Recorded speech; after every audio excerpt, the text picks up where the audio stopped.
आज का ये जो क्लच पर्स है इसका मुझे काफ़ी बड़ा ऑर्डर मिला था और क्लाइंट की एक ही रिक्वायरमेंट थी कि पर्स में यानी कि क्लच में जोड़ कम से कम हो या ना के बराबर हो।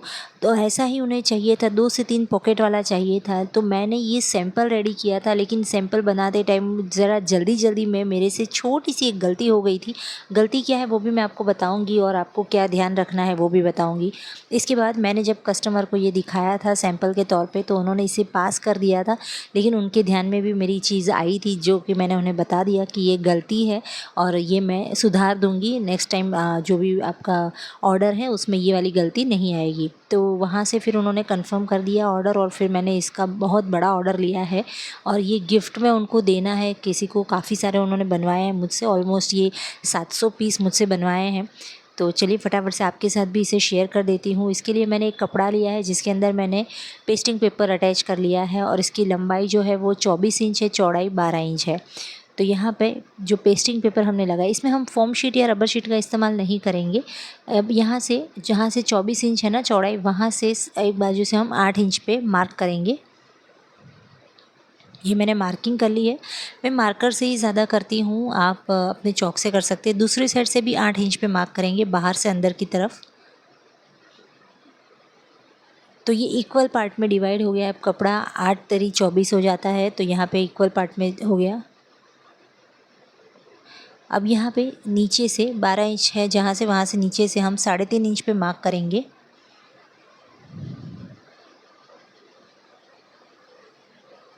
बीच में हमें लाइन नहीं ड्रॉ करेंगे, यहाँ पे सिर्फ हम बाजू बाजू में ही करेंगे। अब 3.5 के ऊपर हम लोग 4 इंच पे मार्क करेंगे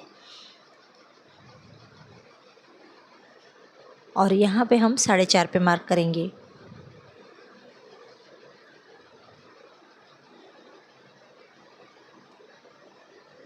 अब इसके बाद ये जो साइड के चारों बॉक्स बने हैं ना, उसको कट कर देना है। सुबह अर्ली मॉर्निंग में मैं बैठी हूँ आज वॉइस ओवर करने के लिए। ये देखिए चॉक से मैंने आपको जो निशान बना दिए ना, वो वाला पार्ट कट हो जाएगा, उसे निकाल देंगे। तो मैं इसे कट कर लेती हूँ। इस तरह के फ्रेंड्स ऑर्डर जब आते हैं ना तो बहुत मज़ा आता है, क्योंकि इसके अंदर फॉर्म शीट, रबर शीट या क्विल्टिंग करने की झंझट नहीं होती है। बस पेस्टिंग पेपर अटैच करो और फटाफट से काम हो जाता है। आप भी जब ऑर्डर लेना शुरू करते हैं तो क्लाइंट अपनी आइडिया बताते हैं, अपनी इमेजिन बताते हैं, उसके बाद हम उन्हें सैंपल बना के दिखाते हैं। तो आप भी एक बार सैंपल बना के दिखाइएगा और फिर उसके बाद वो लोग ऑर्डर पास करते हैं। अब यहाँ पे इस तरह से फ़ोल्ड करके, नीचे से ऊपर की तरफ फ़ोल्ड करके मैंने आयरन कर लिया है, ताकि एक निशान बन जाए फोल्डिंग के लिए। इस तरह से भी इसे यहाँ पे फोल्ड करेंगे और यहाँ पे भी इस तरह से करेंगे।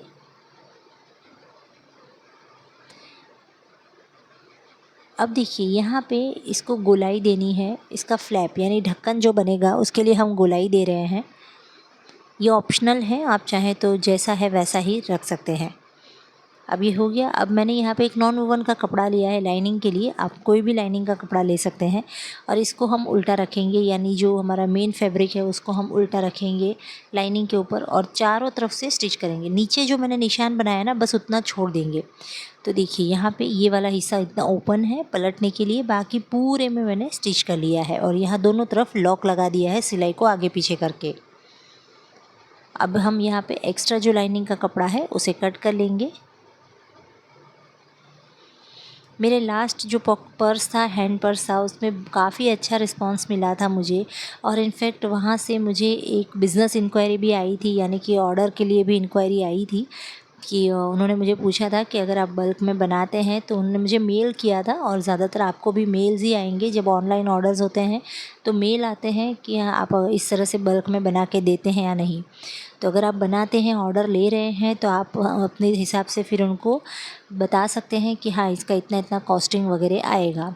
इसमें कैसा रहता है फ्रेंड्स कि कपड़ा आपका है या उनका है, ये डिपेंड करता है। अगर पार्टी बोलती है कि नहीं हमारे पास कपड़ा पड़ा है हम दे देंगे, तो फिर उससे हिसाब से हमारा सिर्फ लेबर चार्ज हो जाता है। और अगर कपड़ा हमारा है तो फिर हमें कपड़े की कॉस्टिंग भी जोड़नी पड़ती है। तो आगे धीरे धीरे मैं आपको सिखाऊंगी कि कैसे हम हमारी सिर्फ लेबर चार्ज जोड़ सकते हैं, या फिर अगर कपड़े के साथ है तो कैसे कपड़ा और लेबर चार्ज दोनों मिला के हम कॉस्टिंग निकाल सकते हैं। तो बातों बातों में मैंने यहाँ पे देखिए पूरा लाइनिंग का कपड़ा था वो एक्स्ट्रा जितना भी था उसको कट करके हटा दिया है। अब इसके जो कॉर्नर्स है ना उसको शार्प वो बाहर पलटी हो जाए उसके लिए मैं इसको कट कर रही हूँ। नहीं तो वहाँ से क्या होगा, बहुत मोटा मोटा लगेगा और वो शार्प एकदम उसका बाहर की तरफ कोना नहीं निकलेगा। तो बहुत ही थोड़ा थोड़ा सा मैं सिलाई ना कटे उसका ध्यान रखते हुए कट कर रही हूँ जो भी कॉर्नर्स हैं उसको। और इसके बाद ऊपर जो हमारा फ्लैप है वहाँ पे भी हम गोलाई की तरफ कट्स लगाएंगे। बाकी ये देखिए यहाँ पे कोनों में भी मैंने कट लगा दिए हैं ताकि वहाँ से भी हमारा कपड़ा खींचे नहीं पलटने के टाइम और अच्छे से पलटी हो जाए। और जहाँ पे गोलाई है, गोलाई की तरफ तो आप सभी को पता ही है कि छोटे छोटे कट्स लगाने पड़ते हैं।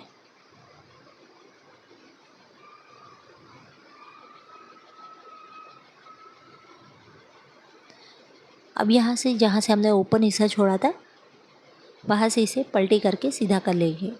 आराम आराम से कीजिएगा, घाई नहीं है और खींचना बिल्कुल भी नहीं है। इसीलिए हम लॉक लगाते हैं, जहाँ पे हमारी सिलाई शुरू होती है और जहाँ पे एंड होती है उन दोनों साइड में हम लॉक लगाते हैं ताकि जब पलटी करें तो वहाँ से सिलाई खुल ना जाए।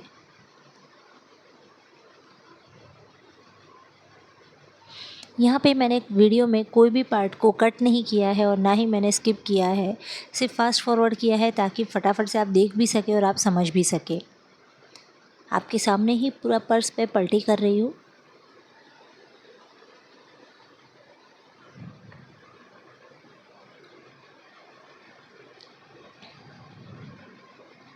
लेट नाइट तक काम करना यानी कि ऑर्डर वगैरह कंप्लीट करना, उसके बाद शूटिंग भी होती है। जो शूटिंग तो मैं दिन के समय में ही कर लेती हूँ, लेकिन वॉइस ओवर में सुबह में अर्ली मॉर्निंग में करती हूँ क्योंकि उस टाइम पे बहुत शांति होती है और उस टाइम पे थोड़ा दिमाग भी अच्छे से काम करता है, तो क्या बोलना है वो भी समझ में आता है। तो ये देखिए मैंने अच्छे से पलटी करने के बाद इस पर थोड़ी सी हल्की आयरन चला दी थी। हल्की मतलब कि आयरन का टेम्परेचर कम रख के मैंने चलाया था क्योंकि नीचे हमारा नॉन वोवन है वो जल जाता है। अब यहाँ पे जो हिस्सा ओपन है ना उसको अंदर करके यहाँ पे स्टिच करना स्टार्ट करेंगे और पूरे में हम प्रेस स्टिच करेंगे। तो मैंने देखिए यहाँ पे एक ही बार में प्रेस स्टिच कर ली और ये वाला हिस्सा भी हमारा बंद हो गया। अब हमें क्या करना है, हमें देखिए इस तरीके से फोल्ड करना है। अच्छा, यहाँ पे मैंने जो है ना थोड़ा सा क्रॉस में उनको दिखाया था बना के, तो उन्होंने इसी को पास किया था। तो आप चाहो तो सीधा भी रख सकते हो, लेकिन मैंने क्रॉस में रखा था। ये देखिए पहले एक साइड का मैंने इसको अटैच कर लिया, अब दूसरा हल्का सा क्रॉस करेंगे, हल्का सा बिल्कुल। ये देखिए थोड़ा सा क्रॉस दिखेगा और उसके बाद हम यहाँ पे नीचे की तरफ यहाँ से यहाँ तक सिलाई करेंगे। मैंने जैसे अंदर वाले को किया ना वैसे ही इस वाले को, पहले 4.5 वाले को रखा फिर 4 वाले को रखा। तो देखिए ये 2 पॉकेट हमारे बन गए। अब हमें यहाँ पे वेलक्रो लगाना है। आप चाहे तो मैग्नेट बटन भी लगा सकते हैं, लेकिन अगर आप मैग्नेट बटन लगाते हैं तो बाहर की तरफ आपको शो का बटन लगाना पड़ेगा ताकि वो मैग्नेट बटन का जो प्रेस किया हुआ हिस्सा रहता है ना वो दिखे नहीं और हाथ में लगे नहीं।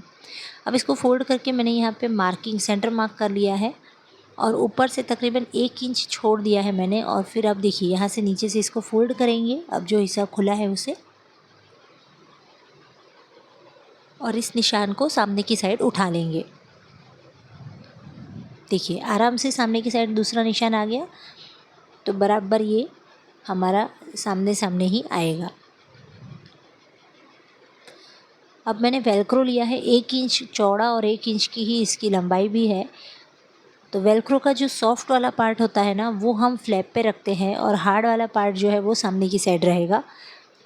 देखिए इस तरीके से इसको स्टिच करना है। तो अभी हमने नीचे का अटैच नहीं किया है पॉकेट, तो कैसे स्टिच करना है वो आपको दिखा देती हूँ।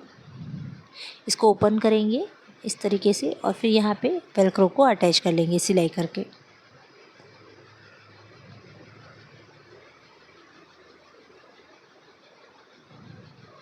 यहाँ पे मेरा ट्राइपॉड थोड़ा सा हिल गया था, इसलिए बार बार मुझे इसको आगे पीछे करना पड़ रहा था क्योंकि नीचे बच्चे खेलते हैं तो वहाँ से वो ट्राइपॉड हिला देते हैं।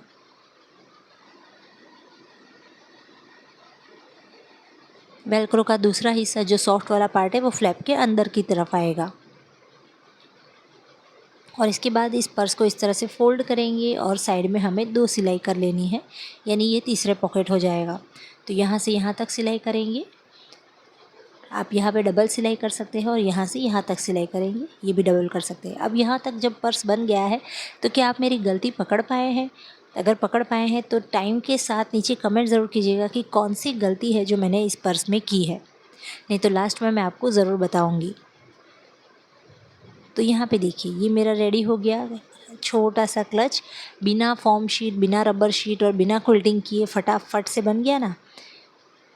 फ्रेंड्स बिलीव मी, ये मेरा सबसे ईजीएस्ट पर्स है और मुझे बहुत मज़ा आ रहा है इसका ऑर्डर कंप्लीट करने में। अभी चल रहा है इसका ऑर्डर और मज़ा आ रहा है कंप्लीट करने में, क्योंकि फटाफट फटाफट काम हो जाता है। अब चलिए गलती बता देती हूँ। देखिए बाहर से जो साइड में आपको दिख रहा है ना निकला हुआ लेफ़्ट साइड में, बस वो ही थोड़ा सा नहीं निकलना चाहिए था, वो अंदर ही जाना चाहिए था, जैसे एक साइड है वैसे, बट ये बाहर थोड़ा सा निकला है। लेकिन कोई बात नहीं, वो हम बाद में ऑर्डर में कवर कर लेंगे। आज के लिए बस इतना ही। मिलते हैं किसी नए आइडिया के साथ, नए आइडिया के साथ। तब तक के लिए बाय बाय।